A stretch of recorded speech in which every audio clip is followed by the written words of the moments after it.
Okay, Assalamualaikum warahmatullahi wabarakatuh.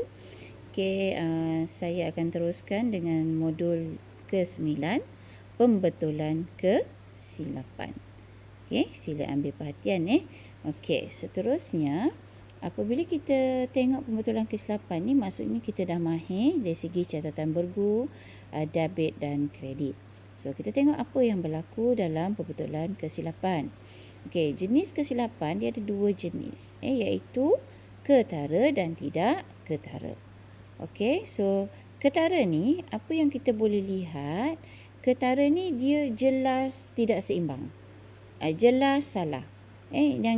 Apabila kita rekod salah, jumlah debit dan kredit itu tidak akan sama. Okey, mari kita tengok contoh di dalam buku teks kita, muka surat 286.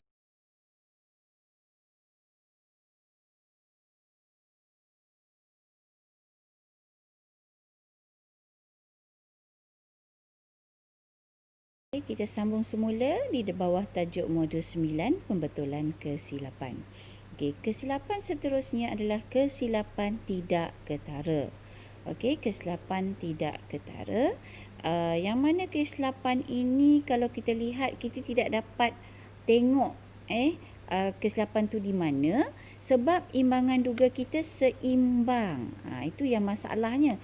Imbangan duga kita seimbang. Okey. So, itu adalah ciri-ciri yang ada pada kesilapan tidak ketara.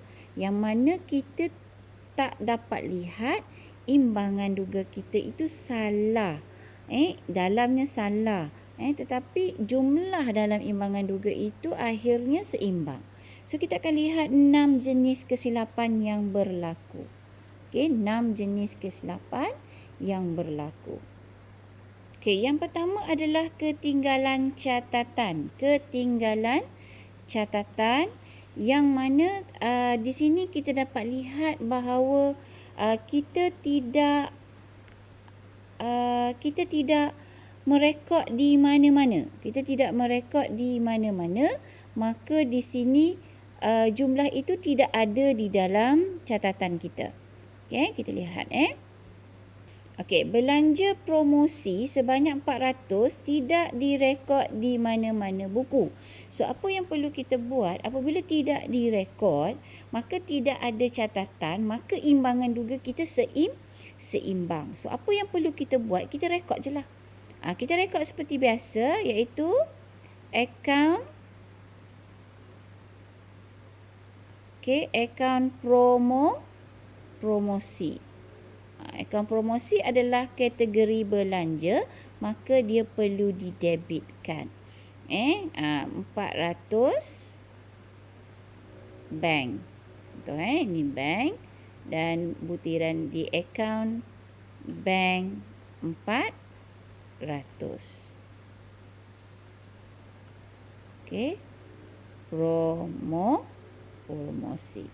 So, itu cara kita mencatat. Okey, cara kita mencatat semulalah. Apabila kita silap, kita buatlah catatan kita yang baru. Okey, so ini akan kesilapan ini menyebabkan imbangan duga kita tetap seimbang. So, cara nak perbaikinya adalah kita rekodlah seperti biasa. Okey. Okey, kalau kita nak rekod ke jurnal am, jurnal am mudah saja. Jurnal am kita lihat di sini. Okey. Debit, promosi, kredit, bank. Okey. Itu cara kita nak buat dia punya jurnal lah. Cikgu tunjuk dari segi dia punya catatan ke ledger. Okey, kita pergi kepada kesilapan yang kedua, iaitu kesilapan komisen. Kesilapan komisen ini bermaksud kesilapan merekod ke akaun yang salah. Akaun ni salah di bawah pengelasan yang sama. Maksudnya akaun aset yang sama, cuma tak betul orangnya, tak betul akaunnya. So, kita contoh di sini kita lihat jualan sebanyak RM1,200 kepada Afif Afif Enterprise direkodkan ke akaun Afifah. Keliru ni. Akaun Afif tapi pergi rekod ke akaun Afifah. So, apa yang kita tengok dalam akaun Afifah ada jumlah jualan. Sedangkan kita tak jual pun kepada Afifah. So, apa kita perlu buat? Kita batalkan akaun yang salah dari segi sudut akaun. Ingat seperti yang cikgu sebut, kalau kita nak keluarkan nilai tersebut, kita pergi ke sebelahnya yang bertentangan. Maksudnya jika amount itu sebelah debit, so kita hantar dia pergi sebelah kredit. So jumlah ini akan seimbang, maka secara automatik akaun Afifah ini tidak wujud. Dan kita hantar jumlah ini pergi ke akaun siapa? Akaun Afif Enterprise. Akaun Afif Enterprise. So, hantarkan 1,200. Maka, inilah catatan bergunya. Debit akaun Afif Enterprise yang betul dan kreditkan akaun Afifah. Sebab akaun Afifah ni salah, akaun yang betul adalah akaun Afif. So, di sini butir dia ditulislah Afif Enterprise. Yang ini kita tulislah apa dia? Afifah Enterprise. So berlakunya catatan bergu di situ. Debit akaun Afif Enterprise, kredit akaun Afifah Enterprise. So akaun Afifah akan secara automatik akan dibatalkan. Okey? Jelas? Alright, kita move kepada kesilapan yang ketiga. Okay, kesilapan yang ketiga ini adalah kesilapan prinsip. Okey, maksudnya kita merekod ke akaun yang salah di bawah pengelasan yang berbeza. Contoh, sepatutnya pergi akaun belanja, kita rekod akaun aset. Sepatutnya akaun aset, kita rekod ke akaun mana? Liability ke? Dia punya ni salah. So, apa yang perlu kita buat? Kita kena batalkan akaun salah, pindahkan ke akaun yang betul. Maksudnya di sini, contoh pengelasan yang berbeza tu maksudnya akaun tu salah. Kategori akaun tu salah. Kategori akaun tu salah, jadi kita kena perbaiki. Kita kena perbaiki. Okay, contoh di sini belanja membaiki kenderaan. Sepatutnya akaun belanja membaiki kenderaan, tetapi direkod ke akaun kenderaan. So, akaun kenderaan yang direkod ini salah. Okey, akaun kenderaan ini salah. Yang betul membaiki. So, apa yang perlu? So, cara kita membaikinya adalah membatalkan akaun yang salah. So, kenderaan ini tidak patut ada nilai bank ini. Sepatutnya bank nilai ini berada di akaun belanja membaiki. So, apa perlu kita buat? Kita keluarkan. So, keluarkan 800, maka nilai itu tidak ada di dalam akaun kenderaan. So, hantarkan ke akaun belanja membaiki kenderaan. 800. So, dia datang daripada mana? Jangan risau dari segi butir. Butir ni kita rekod sahaja ikut dari mana dia datang. So, ini pergi akaun belanja membaiki kenderaan.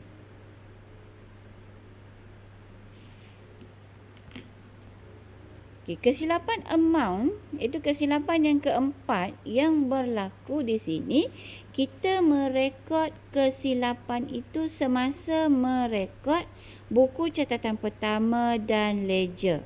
So, kesilapan ini menyebabkan ada perbezaan nilai dan kesannya akan menyebabkan sama ada kita terlebih atau terkurang rekod. Okay, sebagai contoh, kita lihat belian tunai 3,440 tersilap rekod sebagai 3,404. So, di sini kalau kita lihat berapakah bezanya? Bezanya adalah 3,440 kita tolak dengan 3,404. Berapa beza dia? Beza dia dalam 36. So, berlaku terkurang atau terlebih. Kalau di sini kita tengok, sepatutnya ini yang sepatutnya. Ini yang betul. Tapi kita catat terkurang. Maksudnya kita terkurang sebanyak RM36. RM36 ni apabila RM36 ini terkurang, apa perlu kita buat? Kita perlu tambah. Nak tambah dari segi akaun, apabila kita terkurang di sebelah debit atau kredit, kita tambah di tempat yang sama. Kalau nilai tadi terkurang sebelah kredit, maka kita tambah di sini 36. Butiran dia bank lah. Yang ini 36. Butiran dia belian. So, tambah saja. Jika terkurang, kalau terkurang, terkurang kena pergi sebelah. Macam tu. Kalau asalnya kredit, terkurang pergi sebelah. Kalau asalnya debit, terkurang pergi sebelah. Terkurang, kita tambah. Kalau terkurang, kita tambah. Tambah di tempat yang sama. Kalau nilai yang asal tadi sebelah debit, tambah sebelah debit. Kalau nilai asal tu kredit, tambah sebelah kredit. Seperti ini contoh. Okey, bagaimana pula kalau terlebih? Kalau terlebih, kita kena tolak. Betul? So, kalau nilai itu sebelah kredit, nak tolak, pergi debit. Kalau sebelah debit, nilainya nak tolak, pergi kredit. Macam itulah caranya. Kesilapan seterusnya adalah kesilapan catatan terbalik. Kesilapan terbalik ini sepatutnya debit kita pergi kredit, kredit kita pergi debit. Sistem catatan bergu kita itu tidak kukuh. So, apa yang perlu kita buat apabila kita dah menerbalikkan, kita harus hapuskan catatan yang pertama dan rekod semula. Cara ini akan menyebabkan berlakunya gandaan nilai amount tersebut. Kita tengok contoh di sini, bayaran sewa. Bayaran sewa sepatutnya kita keluar duit dari bank. Tapi kita letak sebelah debit. Ini menunjukkan duit terima. Kita terkredit pula sebelah akaun sewa. Menunjukkan jadi hasil. Sepatutnya ini akaun belanja. Kita jadikan dia hasil. So, apa yang perlu kita buat? Pertama, apa yang perlu kita buat adalah kita menghapuskan 500. Kita hapuskan sebab kedudukan ini salah. Kita hapuskan 500. Kemudian kita nak catat semula yang baru. Yang amount yang betul 500. So, apa yang berlaku di sini? Nilai ini menjadi double. So, kita letak 1000. Butiran dia sewa, hantar ke akaun sewa, butiran dia bank. Keadaan ini pun sama. Pertama adalah untuk menghapus. Kedua, untuk merekod. So, berlakunya gandaan nilai. Apabila kita terbalik catatan. So, kena hati-hati. Terbalik tu dengan songsang sama. So, kena hati-hati. So, cara nak membaikinya, bila dalam soalan, kita doublekan nilai. Okey? Dan terakhir adalah kesilapan saling mengimbangi. Kesilapan saling mengimbangi yang mana berlaku kesilapan yang berbeza. Ada dua urus niaga berbeza, tetapi urus niaga yang pertama terkurang sebelah debit. Urus niaga kedua terkurang sebelah kredit. So, keadaan ini menyebabkan dia balance. Dia akan inilah. Sebagai contoh. Belian tunai terrekod kurang RM50 di sebelah debit dalam akaun belian. Dengan andaian akaun bank tadi betul sudah. Yang salahnya di sini akaun belian. Dia kalau cari belian tunai, dia akan bank betul. Yang salahnya dalam akaun belian terkurang RM50. RM50. So, apa perlu kita buat? Kita kena tambah 50. Manakala komisen diterima pula terkurang sebelah kredit sebanyak 50. So, kes 8 ini dia saling mengimbangi lah. Maksudnya catatan sepatutnya dalam sini 1,250. So, kita kena perbaikinya lah kesilapan ni sebab dia saling imbang mengimbangi. Dia saling imbang mengimbangi. Okey, so butiran dia. Di sini kita tulis komisen diterima. Di sini kita tulis beli. Ya. Kalau terkurang, kita tambah. Kalau terlebih, kita tolak. Cara nak tolak, pergi ke sebelah yang bertentangan. Macam ini semua menambah lah. Menambah.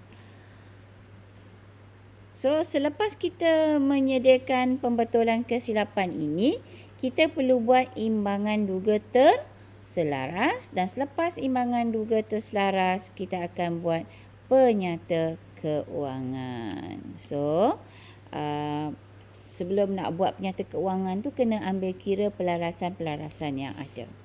So, sebenarnya tajuk ini dia compile dengan modul 8, pelarasan-pelarasan, dan dalam pelarasan ada pembetulan kesilapan.